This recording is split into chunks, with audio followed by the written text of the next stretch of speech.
You unlock this door with the key of imagination. Beyond it is another dimension, a dimension of sound, a dimension of sight, a dimension of mind. You're moving into a land of both shadow and substance, of things and ideas. You've just crossed over into the Twilight Zone.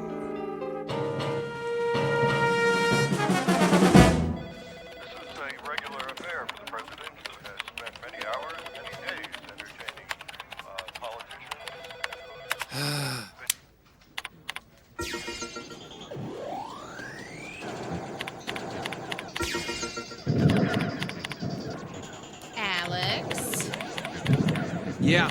Is that all you ever do, is play video games on your computer?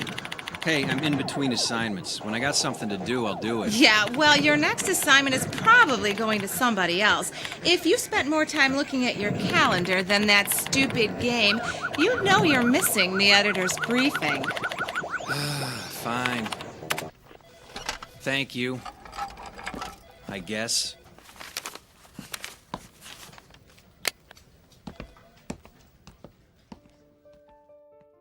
Yeah, I know politicians. Politicians never point fingers at voters. If anything goes wrong, it's either their opponent's fault or sunspots. Do me a favor. Find another source to support it. Sorry I'm late, Tom. Ugh, Alex, you're always late. Get a plane ticket to San Francisco and rent a car. There's a research lab about 3 hours up the coast. Something right up your alley. Nanotechnology. Yeah, if it's too small to see, it must be Alex. Very funny. Maybe folks can find some new nano humor before I get back. Speaking of which, why am I going to Northern California? There's a guy named Thompson, a researcher, has a PhD in inorganic chemistry. Rumor has it he's found a way to use microscopic robots to clean up oil spills. If it's true, any company with the technology will make billions. Never heard of him. No one has. That's our job. You do know that. That's not my point. I mean, joke all you want about nanotech, but I know more about it than anyone in this building. This guy's off the radar. Yeah, and it gets better. It's starting to look like his venture capital is coming from a consortium of Middle Eastern banks. That means there's big oil money behind this guy, and it's possible he may have really pulled this off. That explains the secrecy. Big oil doesn't like publicity. I didn't say this would be easy. He works out of a private lab off Highway 1. He's right on the ocean. Oh, sweet deal. Look, I don't care what you do in your spare time, but find out something about this guy and what he's up to. I don't suppose knocking on the door and saying, "Hi, I'm a reporter, what are you up to?" is gonna work? No. Your usual investigative reporting approach is probably not gonna work. That's why we got you hired to work as a graduate assistant on his project. I'm doing what? His lab is crawling with graduate students. We created a fake resume for you and got you hired. You start in 3 days, so you better get packed. How long am I supposed to work there? Till you have the story. Now, get out of here. What if he asked me to do something scientific? How do I fake that? He won't. He treats his assistants like dirt. I should feel right at home. He won't ask you anything, and he sure won't tell you anything. You're gonna have to do this the old-fashioned way. Now, go catch a plane. Why didn't I stick with restaurant reviews?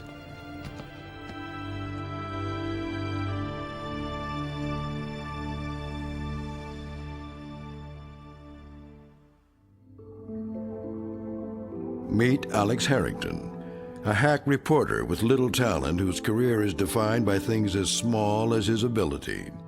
He's a man in search of the big story, and he's about to find it under the microscope that always shows the truth. A truth that can only be found between a shoreline of dreams and that deep blue ocean of fate known as the Twilight Zone. And now, The Twilight Zone, and our story, The Nanobots, starring David Pasquesi, with Stacy Keach as your narrator.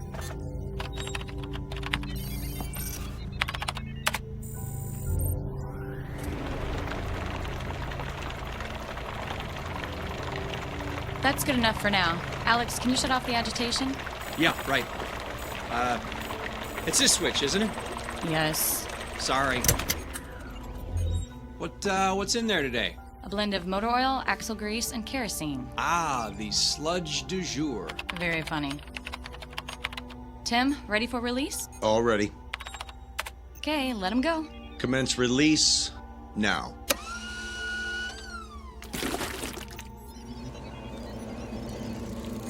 Why do they make that sound? We don't know. They just do. It usually starts after they start eating. And what exactly are they eating? We're not real sure, but if it's got petroleum in it, they eat it. No one seems to know much about anything around here. You're right, Alex. And for the record, you seem to be the most clueless man in the building. Okay, I'm gonna take a little break.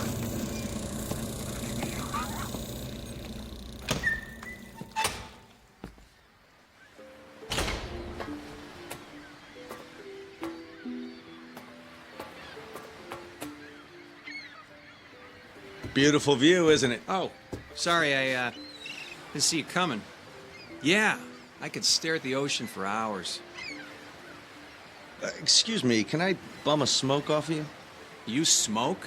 I wouldn't have expected that. I thought all of you environmentalists were against things like cigarettes. Yeah, well, don't tell anybody.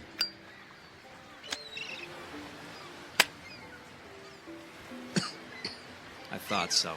You're not really a smoker, are you? I guess not. I just wanted to talk to you. Hey, you don't have to start smoking to talk to me. You don't seem to be real happy here at the lab? Hey, with the exception of this little balcony where I can steal a smoke, well, there's not a lot going on around here. I like it up here, too. You know, this used to be a naval observatory. It was built in the 30s. Oceanographers used to come up here and study wave action, riptides, and current. And now it's the designated smoking area. Actually, smoking isn't allowed anywhere on the property. Welcome to California. Some of the other grad students are wondering if you're going to stay on. I mean, you really seem dissatisfied about things. Yeah, well, after 4 weeks, I was hoping I would have made a little progress. Sorry about messing up those statistics. It's never really been a strong suit for me. That's okay. How long have you been working with Dr. Thompson? About a year now. Every graduate student wants to work with him. It's a chance to make a difference. Is that why you came to work for him? Yeah, something like that. Let me ask you something. Does he ever tell anyone anything about what's going on? Eventually. Eventually he's had to tell all of us a little bit about what he wants to do, and we've been able to understand pretty well the incredible potential for his technology. All we knew coming in was that he was working on a revolutionary new way to save the environment. And that was good enough for you to sign on? Hey, graduate students rarely get any information about their assistantships. Did they tell you something more? No, I guess not. In fact, I know less than you do. Can you fill me in? Look, I'll tell you everything I know on one condition. I'm listening. Well, it's why I wanted to talk to you. Do you want to join us? Hey, in case you haven't noticed, I joined you a month ago. That's not what I mean. There's a group of us. We know what's going on here, and we've decided to take action. So you want to blow the lid off this operation? What are you talking about? All right, maybe I should slow down. What kind of action are you looking for? Okay. Maybe you should lose the cigarette. Right. I'll just hold it. Look, Dr. Thompson's a specialist in something called nanotechnology. It's small, microscopic robots that perform certain functions on a molecular level. Believe me, I'm familiar with it. Sorry, of course. That's why we're all here. Anyway, he's successfully developed microscopic robots that will consume oil in the ocean from oil spills. That much I figured out. You got any idea how they work? Yeah, I've seen them in action. They look like tiny metal spiders with a tube that extends from the center of their body. Creepy in an elegant sort of way. They're powered by the hydrogen and oxygen in water, and they attack petroleum-based materials and transform them into inert, harmless carbon dust. Then they feed on the carbon to reproduce themselves. Every nanobot reproduces itself by a factor of 2, and then those two move on to repeat the process. Yikes, that means they reproduce exponentially. Yeah, toss a handful of them on an oil spill, and in no time there are billions of them cleaning it up. So what action exactly are you and your group going to take? Dr. Thompson keeps delaying the project. Instead of applying for federal approval and implementation, he wants to shorten the lifetime of the bots. He wants to limit their functionality to a few hours, but he won't tell us why. So he's trying to dumb them down. Doesn't sound all that profitable. Actually, it's quite the opposite. He keeps saying it's not about profit, but we've figured it out. He's backed by some shady characters. We've seen them at the lab a few times. We think they're connected to oil companies, and it's all about the money. Who exactly is we? I can't say, other than it's a small group of us. We've been working together for a while, and we don't like what we see. So you sit around, have a few beers, and diss the doc? That could affect your grade. It's not about graduate school anymore. It's about justice. It's about the crime of big business. They make money polluting the oceans, and now they're going to make money cleaning it up. Typical big business, big government, big corporations. If Dr. Thompson can make the bots only last a few hours, they could corner the market and maintain exclusive access to the technology and total control. But if the nanobots were allowed to reproduce without limit, well, then it would be a sustainable resource that no one could really own or control. Well, you know, there is something to be said for return on investment. It's not like all this equipment, buildings, and staff are free. This isn't about money. This is about saving the oceans. I don't know how to tell you this, kid, but there's a lot more wrong with this planet than just oil spills. Yeah, but this is not just about oil spills. His nanobots don't just consume petroleum, but petroleum byproducts. What did you just do? I flicked my cigarette off the cliff. Hey, don't worry about a fire. That's the ocean down there. That's just the point. That's the ocean. You're no different than the rest of them. Do you realize the importance of that current down there? A current that comes down from the Sea of Japan, it circles the entire Pacific Ocean, and it's formed an eddy between Hawaii and the west coast of North America. You get worked up pretty easy, don't you? Hey, calm down. It's just a cigarette butt, and that's a big ocean. A big ocean with a big current that's going to take the petroleum-based fiber in your cigarette filter to a large and growing continent of garbage at the center of that eddy in the Pacific. You know, I heard about that. A magazine did a piece on it. Miles and miles wide and 300 meters deep, an island of garbage. A floating raft of plastic bottles, old fishing nets, thick slicks of oil, and probably more than a few of your cigarette butts. So one more is not gonna hurt, right? No. In fact, look, I'll flick the cigarette out there too.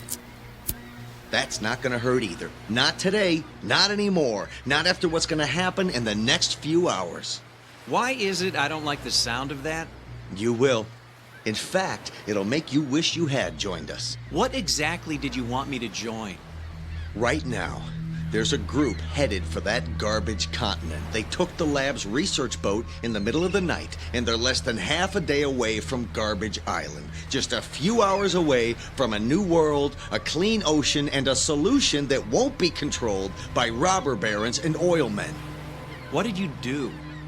The nanobots are about to have their first meal.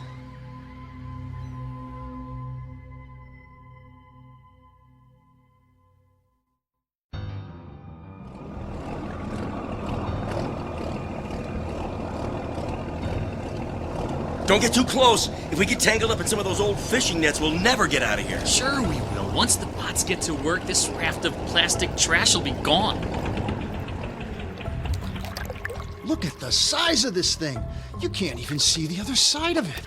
How should we do this? Well, we've got the nanobots in these 3 test tubes, and if we throw them out on the plastic, the tubes will break and the bots will get to work. But what if the test tubes don't break? I mean, that's a big raft of plastic out there. It's not like we're throwing these things on rocks. Yeah, I didn't think of that. All right, you know what? Open the tubes, and they'll spill out when they land.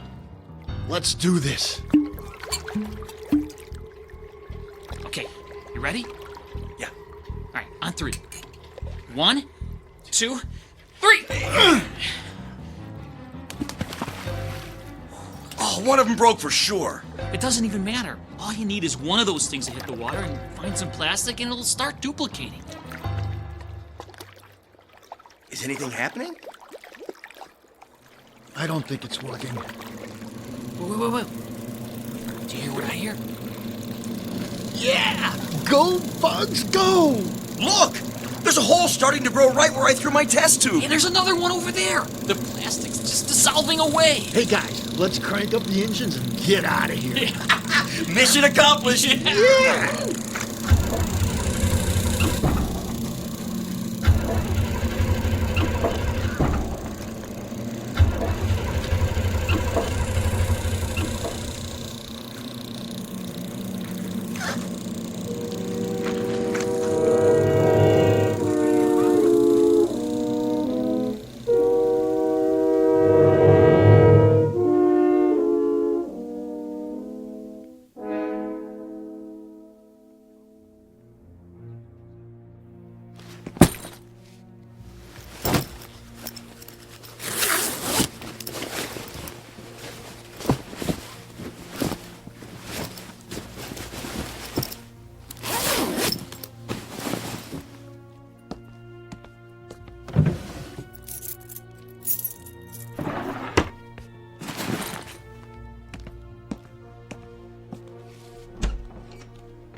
So, Mr. Harrington, you've decided to leave the lab.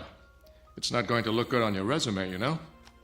You know, Dr. Thompson, this is going to do more for my resume than you could imagine. You see, I'm not a graduate student. That comes as no surprise. I always thought you were a little old for this position. Besides, your performance here has been miserable. So, what are you? A government mole? Someone from the Pentagon sent to spy on my progress? Actually, I'm a reporter. A reporter? How quaint. I'll have you arrested. You falsified your application. You faked your credentials. You signed a security agreement. You lied and you just admitted it. You don't know who you're dealing with here. If the answer is big oil and your group of Middle Eastern venture capitalists, I'm all over it.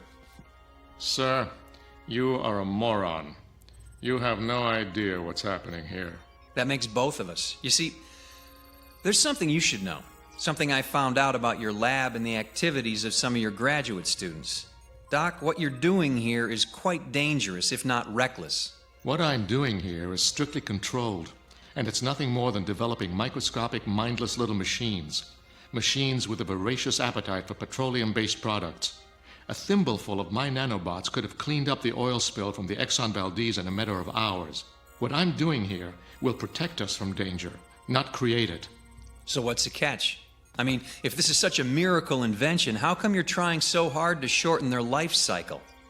Would that level of control make them more profitable for you and your investors, Herr Doctor? Mr. Harrington, before I have you arrested, I'll let you in on a little secret. Control of these nanobots is not about financial gain.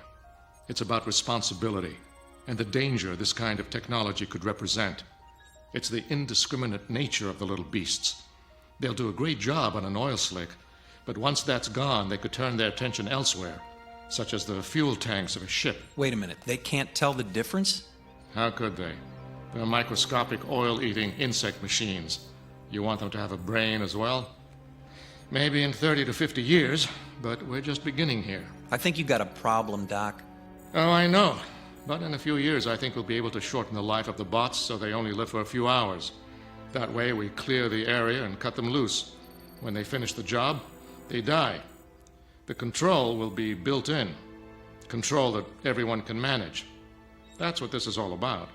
The nanobots you developed and are testing right now, how long does this current batch live? Potentially forever. That's my biggest problem right now. I wouldn't be so sure. Do your graduate students know about this? Some do, some don't. I only tell them what they need to know. You see, Mr. Harrington, this is a Pentagon project. This is about national security, not big oil. My assistants only know what they need to know. Anything beyond that is top secret. And you are about to be placed under arrest. Well, secret or no, I want some answers. Of which you will get none. Now, if you'll excuse me, Mr. Harrington, I'm going to call security. Okay, you do that. But there's one question you're going to have to answer whether you like it or not. And the question is? If I told you some of your graduate students are on a boat and about to release your oil-eating nanobots into the Pacific Ocean, what would your response be?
floating island of garbage is drifting. That's where Tim said they were going. The Navy has dispatched a destroyer. I'm afraid they may blow the boat out of the water unless we reach them first. What exactly do you plan to do? Tell them the truth. Tell them what they don't understand or appreciate. And if they don't listen to you? It's our only hope. If the boat is blown up, the nanobots will not be affected.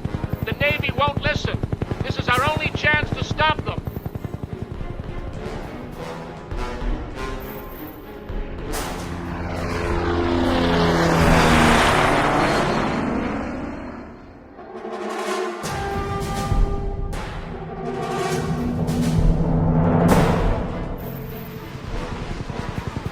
Is that your boat? It should be, but I don't see the floating garbage. These are the right coordinates, but all the plastic, the garbage must have drifted away.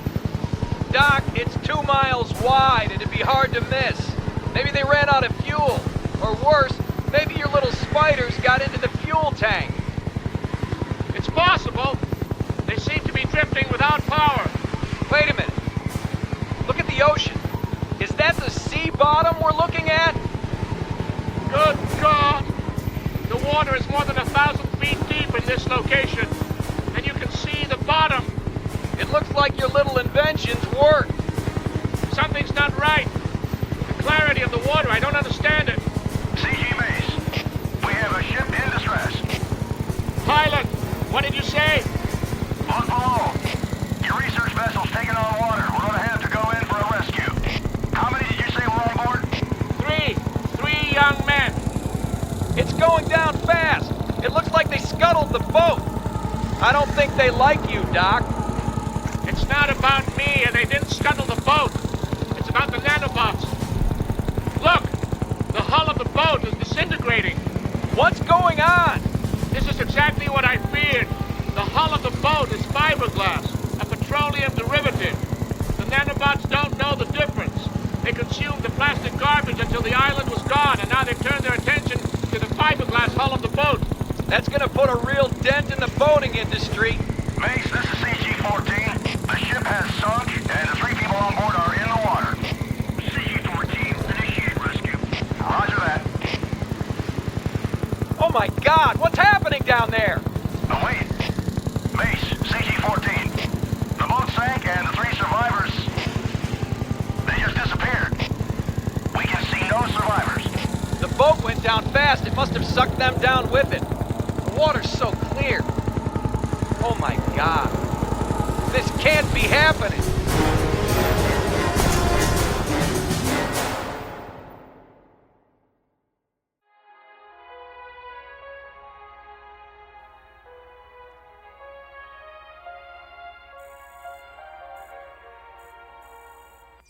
We interrupt this broadcast to bring you a special report. The United States Coast Guard has announced that thousands of distress calls have been received across the Pacific Rim in the last 48 hours.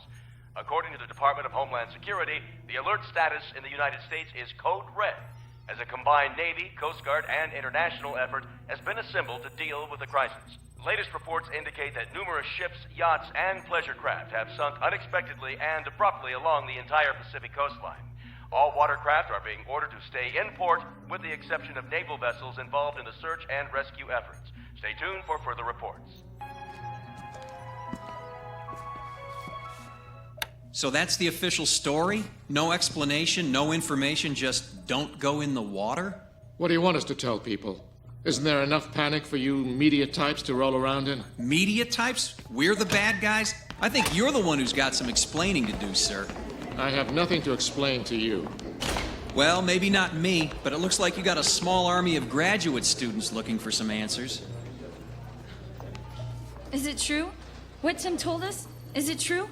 Tim, is he here? Where is he? He's gone. He stole a boat from the marina. He's going out to find his friends. Before he left, he told us what they did. Is that what the news reports are all about? Is that why the lab is surrounded by military police? Military police have surrounded the lab? What's going on here? No one can leave this facility. There are additional researchers en route. We're all going back to work. Work without sleep until we can find a way to stop the nanobots. Until then, we're locked down. You're not including me in this little party, are you? Especially you. will accomplish nothing with the additional chaos you'll create. What about Tim? He took off in a fiberglass cigarette boat. Ha! Good man. He doesn't smoke, but he found his cigarette. Mary, Tim is dead. The boat he's traveling in will no doubt encounter a great tide of nanobots, and he too will sink into the deep. Justice, if you ask me. He's the ringleader who caused all of these problems. So, on that happy note, I'm going up to your observation deck to have a smoke. Unless you have a problem with that, Dr. Thompson? Smoke yourself to death. The sooner the better. Will do. And as for all of you, Godspeed and good luck. We'll divide into teams. No one works alone. Progress will be reported on an hourly basis.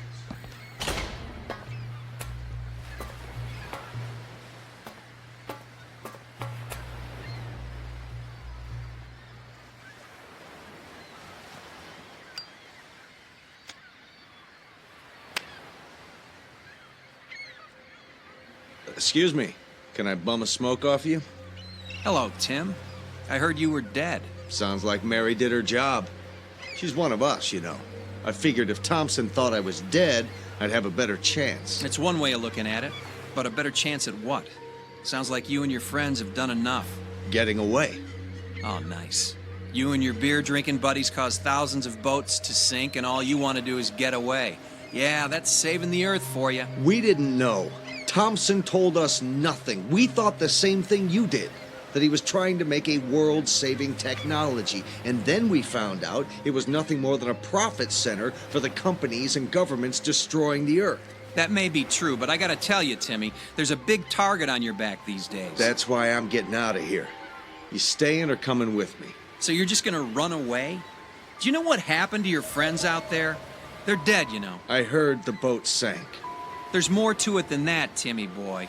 Your nanobots can't seem to tell the difference between a plastic bottle and the plastic hull of a boat. If it means the end of plastic on the planet, who cares? You know, you need to work on that attitude. They knew what they were doing was dangerous. Oh, really? Did you tell them that before they left? Did you tell them they might find themselves in the water 1,000 or so miles out in the ocean? Why didn't you save them? Was that their punishment? Punishment? You want to hear about punishment? Listen, you hear that out there? That's the sound of billions of your little bugs out in the ocean. But hey, what are they eating? There's no oil slick, no boats out there, but the sound of them. More and more eating and duplicating. Your friends didn't drown out there, Tim, and we didn't abandon them. We watched as a gray stain in the water enveloped them. Your tiny little spiders consumed your friends alive right before our eyes until there was nothing left but clear water down to 1,000 feet. That's not possible. You left them to die. You talked them into it. You're the guy with the big ideas. You sent them out there and they were eaten alive by your little nanobot friends. I didn't know. I didn't know. Thompson never tells us anything. We tested them in the lab. All they ever consumed was petroleum-based products. They only consumed what you fed them. You had them in sealed glass tanks and tested for what you wanted to see. Too bad you didn't stick your hand in there just once. Things might be a little different now. Things don't sound like they're getting any better. We gotta get out of here. We? Aren't you confusing me with your co-conspirators down there in the lab? You stay if you want, but you're gonna die. Look. What the hell? The nanobots.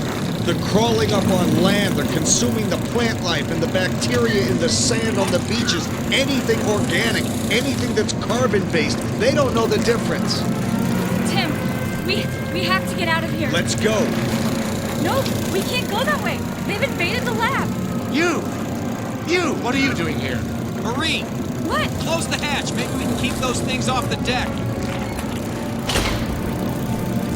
Do you realize what you've all done? Look! They're spreading! Those people, the soldiers, the bots are all over them. They're approaching the foundation of the lab. Thompson, how do we get out of here? Unless you can fly, Mr. Harrington, I'm afraid you have no options. They won't get up here. They can't. Can they? No. The foundation and walls of the building are composed of stone, concrete, and steel. They need carbon and water to spread. So it's over. No, Mr. Harrington. I'm afraid it's just beginning. Do you see that creek over there? They're moving upstream. Like the veins and arteries in an organism, consuming every carbon-based life form in their path across every continent, no doubt. We have to get out of here. We can't stay here. When Mr. Harrington sprouts wings, maybe he'll take you with him. Thompson, what are we supposed to do here? We wait, Mr. Harrington. You see, all humans are carbon-based life forms. It's not petroleum the bots are after. It's the carbon in the oil. That's the trigger. That's what I was trying to solve. But none of you could wait. So now we wait here. Wait until they move on. Or they die. Yes, that's also an option. Of course, given the fact that they have a life expectancy measured in tens of thousands of long years, that would be a very long wait.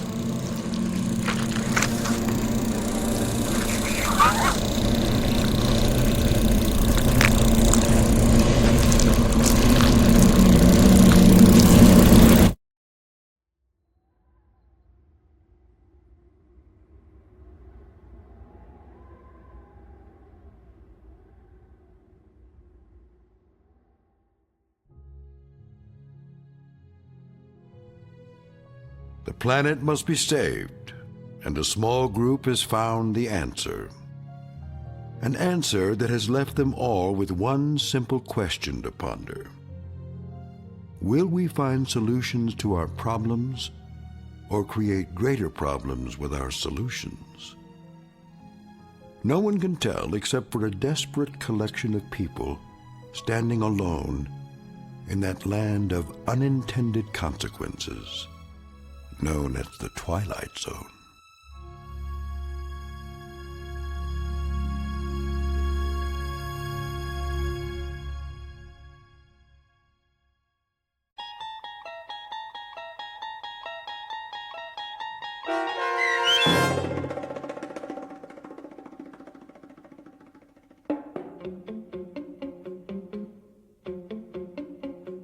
The Nanobots, starring David Pasquesi with Stacy Keach as your narrator, was written for The Twilight Zone by Steve Newby.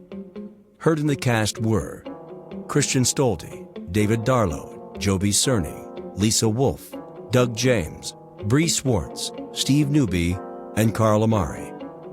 The producers of The Twilight Zone wish to thank CBS Enterprises and the Rod Serling Estate for making this series possible. This copyrighted radio series is produced and directed by Carl Amari for Falcon Picture Group. Sound design, custom Foley effects, recording, and editing are produced in the Cerny American Sound to Picture Theater by sound designers Craig Lee, Bob Benson, Todd Beyer, and Tim Cerny. Music for The Twilight Zone is provided by CBS and American Music Company Incorporated, New York. To learn more about the Twilight Zone radio dramas and to download episodes, including 3 free episodes on our homepage, visit our official website at twilightzoneradio.com. Doug James speaking.